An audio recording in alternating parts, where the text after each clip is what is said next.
Lonely lumberjack, paid $2.00 for woman, with sack on her head, at auction, marries her when she says name. Oregon Territory, spring of 1869, a dust-worn outpost along the Oregon Trail. The scent of dry timber, horse sweat, and tobacco hangs thick in the air. Around the makeshift auction stage, nothing more than planks nailed to wagon crates, a crowd of men gathers. Rough hands, dull eyes, hungry hearts and hollow souls. The kind of place where even decency forgets to stop. A man with a faded blue vest and rusted deputy badge slams a wooden gavel onto the post. "All right, last one for the day," he bellows. "She ain't got no name, ain't shown her face, sack over the head since Missouri. Says she can work, says she'll obey. Starting bid, $2. Who's brave, or drunk, enough to marry the mystery?" Laughter breaks like a whip. "Maybe she's a witch under that thing," one man shouts. "Or a corpse," says another. "Might as well marry the damn sack." A few men spit into the dirt and turn away. Others stay to watch, nudging each other, waiting for someone foolish enough to raise a hand. On the wooden platform she stands still, barefoot, dusty, her hands bound in front with fraying twine. The sackcloth over her head is stained, too large, tied tight at the neck. Only her breathing betrays her fear. It comes quick, shallow, controlled, but barely. Her fingers twitch, clench, release. "She's no good to anyone if she won't even speak," the auctioneer grumbles. No one steps forward, not for a long minute. Then the crowd parts like water. From the back, a tall figure walks forward, broad shoulders beneath a canvas coat, a face shaded by the brim of a black hat, worn but clean. His boots are heavy with mud, his shirt sweat-lined, and his axe hand is wrapped in leather strips. A man who has lived more with trees than people. $2, he says. Silence falls like snow. The auctioneer squints. "You sure, mister?" "I said what I said." His voice is low, not angry, not eager, just certain. A few men snicker. Must be desperate. The auctioneer clears his throat, nervous now. "You do not want to see what you are buying?" The man tilts his head toward the woman, still unmoving beneath the sack. "I ain't buying a face," he says quietly. "I am marrying a person." Even the wind stops. No one laughs this time. "Fame?" the auctioneer mutters. "Silas Boone." "Profession?" "Lumberman, Northridge." The auctioneer scribbles. "Fine. Let it be known that Mr. Silas Boone, resident of Oregon Territory, has entered lawful marital contract under the eyes of God and the witness of this court." He shoves the paper toward Silas, who signs without flinching. Then he turns to the woman. "You're now legally wed, miss. Say your name for the record." The sack shifts slightly, no sound at first. Then, very softly, so softly one has to lean forward to hear, the voice comes. "Annabelle Crow." Silas freezes. The crowd leans in.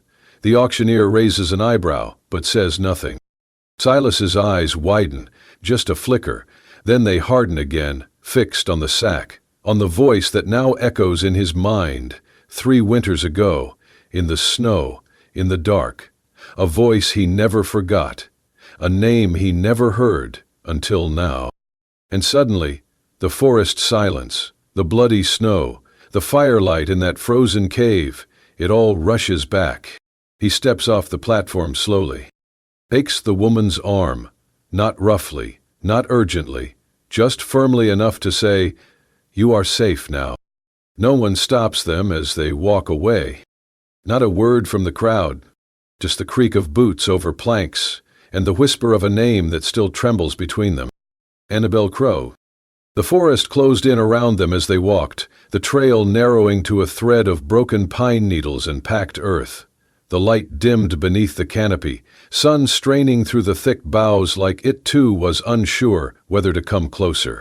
Annabelle said nothing. The sackcloth still covered her head, drawn tight around her neck, the edges fluttering in the evening breeze. Once the wind caught it enough to tug sideways. She reached up instantly, adjusting it with both hands, keeping her face hidden. Silas Boone walked several paces ahead, leading the old mule that carried the few supplies they had been allowed from the outpost. He did not turn around, nor try to speak. He simply kept to the trail, every so often glancing toward the trees, as if listening for more than wind. The silence between them was not awkward. It was a silence carved from different kinds of survival. They reached the cabin before dusk.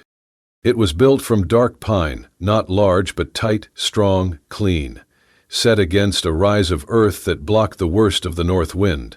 There was a stone chimney, a stack of wood beside the door, and a rusted horseshoe nailed above the frame. Silas reached the door, pushed it open with a creak, then stepped aside. "You pick where you stand," he said quietly.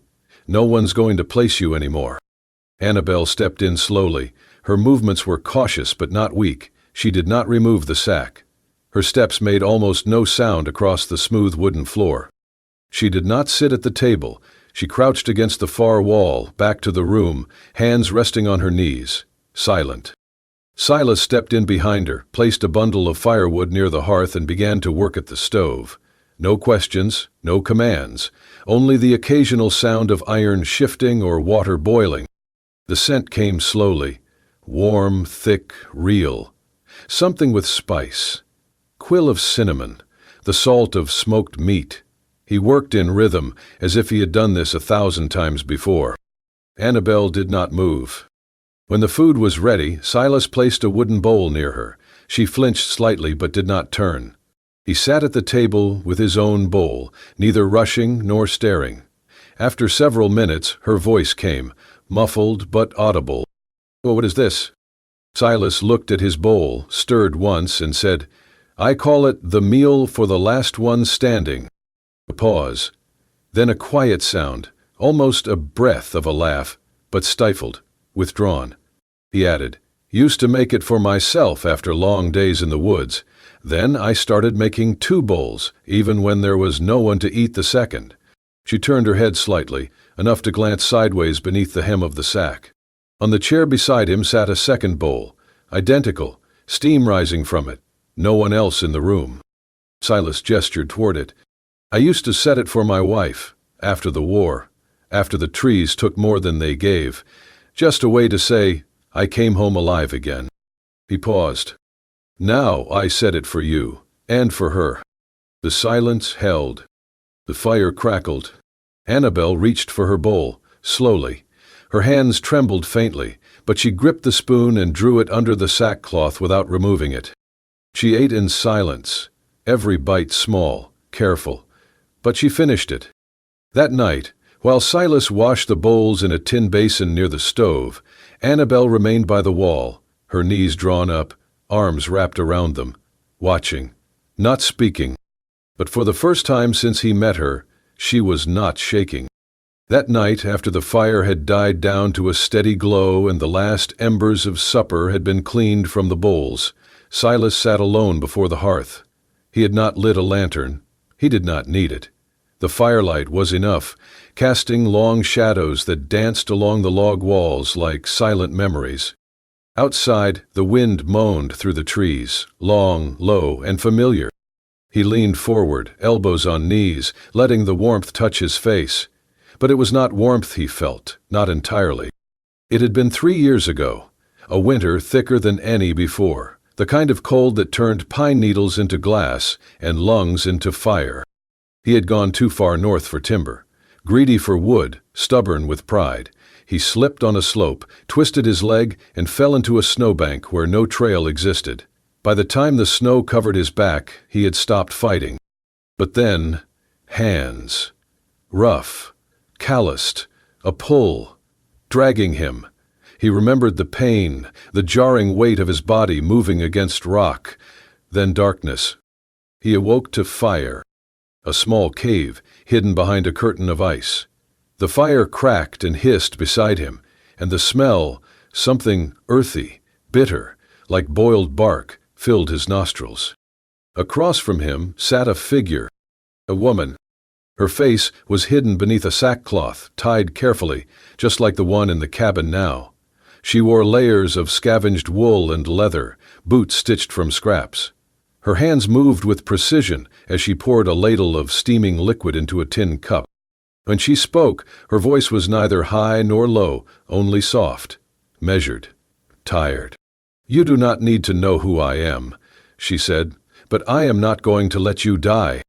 He had tried to speak, but no words came. "Drink this," she continued. "It is pine bark and dry lichen. It will help the fever." He remembered the taste, bitter, but he drank. She had wrapped his leg, set it against hot stones, kept the fire going through the night. He faded in and out, fighting the cold, the pain, and whatever dreams tried to steal him away. When he woke again, morning, light blue and cruel, she was gone. Only the fire remained, low and guarded, and beside it, folded neatly, was a square of cloth, embroidered, purple flowers stitched in uneven thread, no larger than a palm. A token, or perhaps a message. He kept it, still had it, folded inside his coat pocket. And now, in the cabin behind him, a woman sat, with the same voice, the same quiet hands, the same sackcloth over her face, and a name, Annabel Crow. He closed his eyes, leaning further into the fire. He did not need proof. He had felt it the moment she had spoken on that auction stage. Not the name, the sound. The woman who had saved him had not wanted to be seen, not wanted to be known. And here she was again, still hidden, still nameless to the world, but not to him. He did not tell her that night. He let the memory live inside him, a silent agreement between past and present. He glanced back toward the small shape huddled near the far wall, sack still on her head, back still turned. The same fear, the same need to disappear. But this time, Silas thought, she was not alone. And that, maybe, was the start of something that could live beyond snow. The forest held its breath that morning. Mist clung low to the roots, curling around the base of the trees like secrets too shy to rise. A soft wind passed through the needles above, high and slow, as if even it did not want to interrupt. Annabel stepped outside the cabin alone. She moved quietly, arms folded across her middle, and walked toward the tall pine that stood like a sentinel at the edge of the clearing. The sack still covered her head, but her steps no longer wavered. Her spine was straighter now. Not proud, but no longer bowed. At the base of the tree she sat. She turned her face slightly to where the early sun cut through the branches. She reached up with trembling hands and loosened the knot behind her neck. The sack slid up just far enough to let her breathe, open-faced to the wind. Her mouth, her nose, a sliver of cheek. It was not defiance. It was a beginning. Silas saw her from the side yard, where he knelt beside a wooden basin, oiling the teeth of his saw. He did not rise, did not call out, but after a moment he spoke, low, steady, as if saying it more to the trees than to her. "I once got hurt bad, deep winter, got turned around near Black Ridge. I should have died out there." His fingers moved over the blade, cleaning. "But someone found me, pulled me into a cave, saved my life." Annabel did not turn. She wore a sack over her head, would not say her name, barely let me see her hands. He paused, but I remember her voice. He turned his head just slightly, not to face her directly, but to let his words carry fuller. "Your voice sounds just like hers." There was a stillness, and then a sound, the soft scratch of fabric sliding over skin. He did not move, not even when he felt her eyes on him. When he finally looked up, she was staring straight at him. The sack lay in her lap. Her face was not deformed, it was not monstrous, it was human. But it bore a mark no one could miss. A long curved scar ran from her right temple to just above the line of her jaw, not fresh, not bleeding, but deep, permanent, as though fingers, cruel and frantic, had tried to claw something from her that would not come free. She met his gaze, no longer hiding, but not proud either, only bare. Her voice came in a whisper. "The man who ran the boarding house where I worked, he told me I could keep a room if I gave extra." She swallowed. I said no. He did not like that. She looked down for a breath, then back to Silas. He came at me. I fought back, pushed him. He slipped. His head hit the stove. She stared past him now, into memory. Aim died. I ran. Silas's jaw tightened, but he said nothing. They said I killed him on purpose, that I lured him, that it was all planned. Her voice wavered. There were no witnesses. No one believed me. She looked at her own hands. They called me a liar, a temptress, a killer. Silas stood, wiping his hands on a cloth. Annabelle went on, her tone low and even. They sold me off to pay his debts, passed me along from one hand to another like cattle. They covered my face to make it easier, to make me nothing. She looked at the sack in her lap. I wore this so people would not look at me like I was poison, so they would not see the scar and decide what I was worth before I even spoke. She looked up at him again, eyes glassy but fierce. I did not ask to be saved. I did not ask to be bought. But I am tired of hiding. Silas did not step forward. He did not touch her. He only nodded.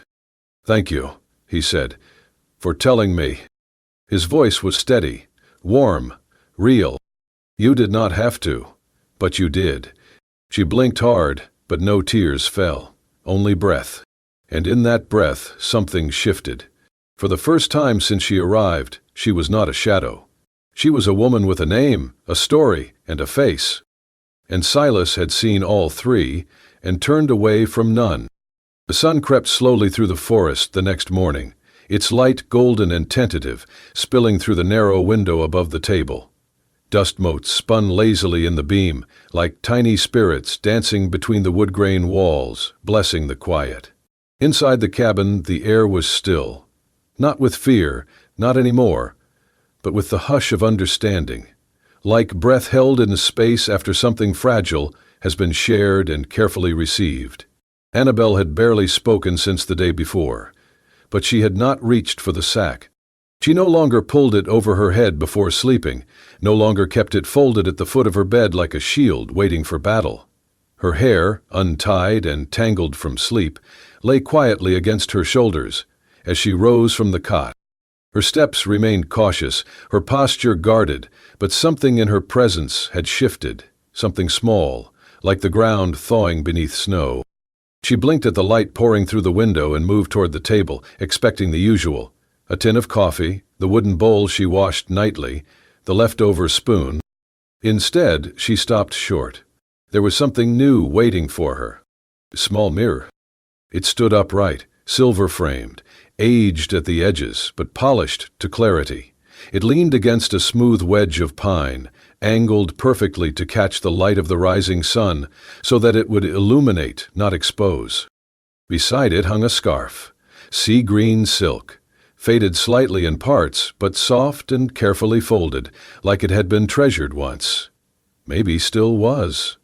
There was no note, no gesture pointing toward it, just the mirror and the scarf, placed there as if they had always belonged to that table, and as if she had always been meant to find them. Annabelle stared at the objects for a long time. She did not move. Not at first. The fire in the stove had gone low, and only the crackling of old pine and the occasional creak of the beams overhead filled the room. Outside, the forest began to stir, the rustle of a jaybird in the branches, the slow drip of dew from the eaves. She approached the table slowly, as if afraid the mirror might reflect something she could not bear. But when she reached it, she looked. What she saw was not new. She had felt her face 100 times since the day her world cracked open. She knew the ridges of the scar, the path it carved down her cheek like a brand that never asked permission. Her hand lifted. She touched the mark lightly, the way one might touch a name etched into stone, familiar, inevitable. But this time, under the sun through clean glass, she did not wince. The scar was still there. It always would be. But so was the woman behind it. Her gaze lingered, then shifted to the scarf. She lifted it with both hands. It slipped through her fingers like river water. Cool, gentle, kind. There was care stitched into its every fiber. She brought it to her head, not to hide the scar, but to shape what others would see, to soften the outline, to take control of her own image, not out of shame, but of choice. The scarf settled into place like it belonged there. In the mirror, a new figure emerged. Not the hunted girl from the auction, not the ghost from the snowstorm, but a woman, full, upright, still carrying what she had lived through, but no longer buried by it. Behind her came a sound, soft boots on plankwood. She did not turn, she did not need to. Silas stood in the doorway, one shoulder leaning against the frame. He had entered without a word, as was his way, but the look on his face was not one of caution or surprise. It was quiet reverence. He tilted his chin toward the scarf. "That used to be my wife's," he said, voice steady. "She wore it whenever she needed to feel like herself again." Annabelle's fingers brushed the silk near her temple. "I thought maybe it would suit you too," he added. She turned slightly toward him, not flinching, not defending. He held her gaze, unwavering. Then, with a voice as soft as moss and just as anchoring, he said, "Anyone who tries to make you ashamed of what you live through is blind." A beat passed. "And the blind do not get to judge beauty." Her throat tightened. The tears came slow, but they came, not sharp, not desperate, but warm, cleansing. She looked at herself again. Then, gently, she reached out and laid her palm flat against the mirror, meeting her reflection halfway. And for the first time in a very long time, Annabelle Crow let herself be seen. The piece they had carved in the woods did not last unchallenged. It never did, not in these parts. Trouble came on horseback, riding alone beneath a sky bruised with stormlight. The man was lean, long-legged, his duster torn from trail wind and mean miles. His eyes gray, sharp, merciless, cut through the saloon crowd like a blade through ripe hide. He called himself Cutter, and Cutter was no drifter. He was a bounty hunter, the kind who could read tracks like scripture and smell secrets under boots. Rumor had drifted from the southern trail, a girl with a scar, hiding in the hills, face once covered, now showing. Someone whispered she had blood on her hands and a lumberman for a shield. Cutter listened, and then he rode. By the time he reached the logging post near North Ridge, he was asking too many questions. He posed as a lost traveler, claimed he was seeking work with the timbermen, said he heard tell of a man named Boone who lived deep in the woods. Silas met him by chance near the supply shed. One look, and he knew. Not by the words. Cutter was polite, measured. But the way he scanned the tree line, the stillness in his stance, it was the stillness of a snake just before the strike. Later that evening, Silas returned to the cabin. His face was colder than the wind. "Heem is hunting you," he said simply. Annabelle did not speak at first. She stood by the stove stirring soup that had gone thin with memory.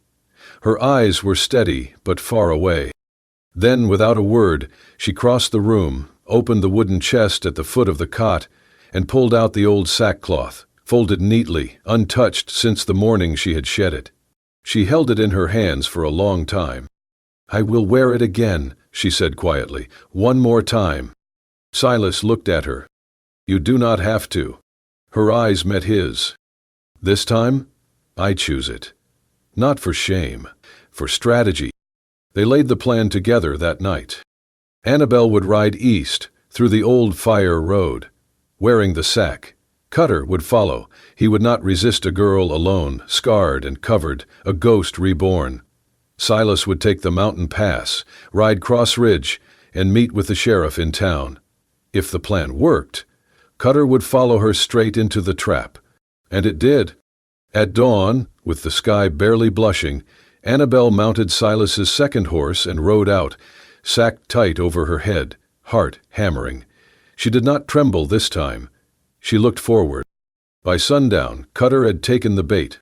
He followed her deep into the eastern rocks, where Silas waited with the sheriff and 2 men from the Ridge Patrol. Cutter drew first, but not fast enough. He was disarmed, bound, and thrown over the back of his own horse, charged with unlawful pursuit, attempted assault, and intent to kill. Annabel watched it all from the hilltop, her form still hidden beneath the sack. Only once Cutter was gone did she ride down. When she reached Silas, he stepped forward to help her down from the horse. She let him. Then, slowly, she reached up and untied the knot at the base of her neck. The sack slipped free. She folded it once, twice, then held it in both hands, staring at the fabric. Silas watched her, unsure of what she would do. She looked up at him, her expression quiet, but no longer afraid. "It saved me one last time," she said. "Not because it hid me, but because I used it." He nodded. "Then what will you do with it now?" She looked at the trees, at the fading trail, at the world she had once moved through like a shadow. She folded the sack one more time and tucked it beneath her arm. "I will keep it," she said softly, "not as a cage, but as proof." Silas raised an eyebrow. "Proof of what?" She smiled. "That even what was once my prison can become my shield, if I choose it to be." And for the first time there was light in her voice. Not the light of laughter, but the light of a woman who had lived through the dark and now could name it. It was mid-afternoon when the knock came. A slow, uncertain tapping. Not the kind of knock that demanded, "Ha?" but the kind that asked permission. Silas opened the cabin door to find a woman standing on the porch. Her dress was worn, travel-stained, and her boots carried the red dust of long roads. Her skin was dark, her posture straight, her eyes cautious but kind. She held her hat in both hands. "Name's Mavis Green," she said. "I used to work at the Ridley House. Kitchen help, cook mostly." Behind Silas, Annabel stepped into the doorway. She froze when she saw the woman. Mavis took a step back, then stopped herself. "I heard you were up this way," she said quietly, "and I figured it was time I stopped being a coward."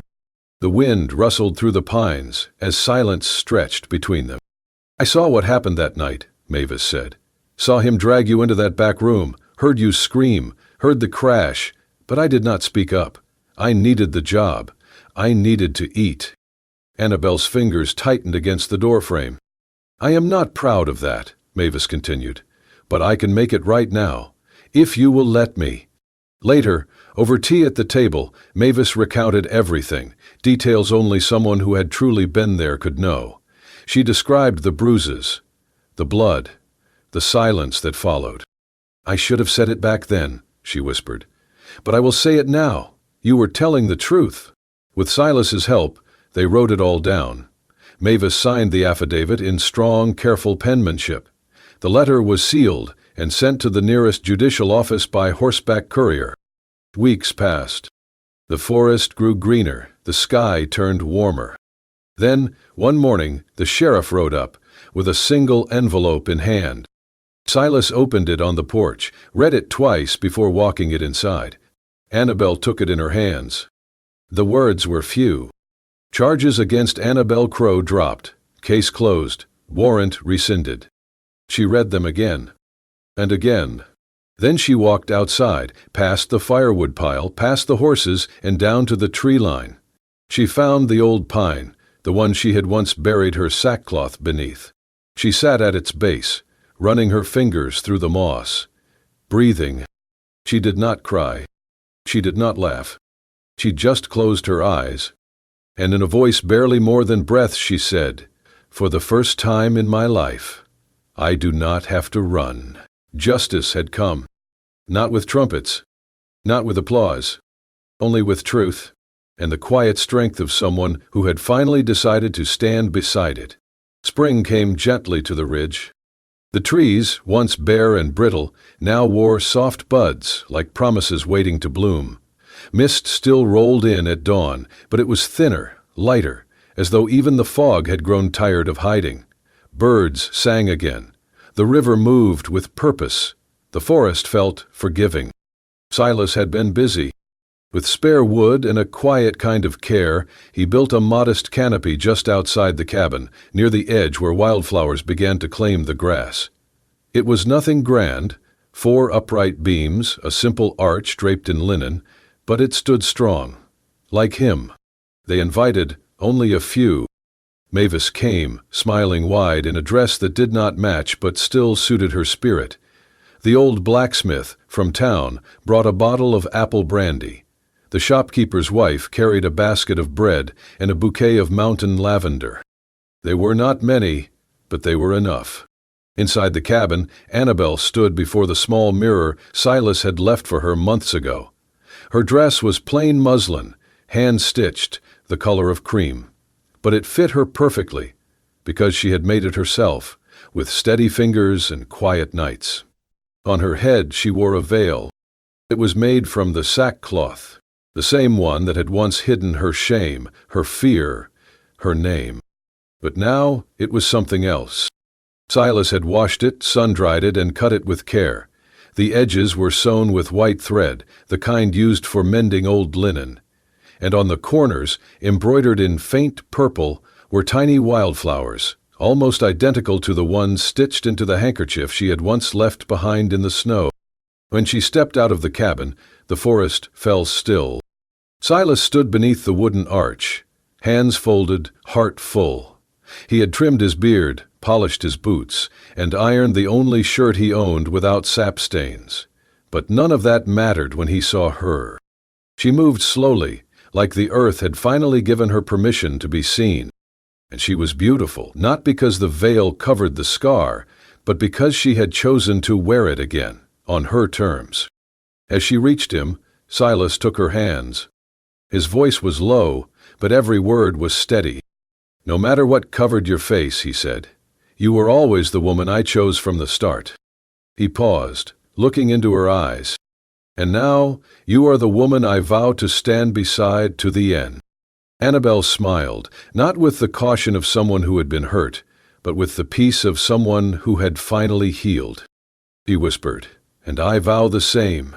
There was no priest, no vows read from books, just them, and the trees, and the people who mattered most.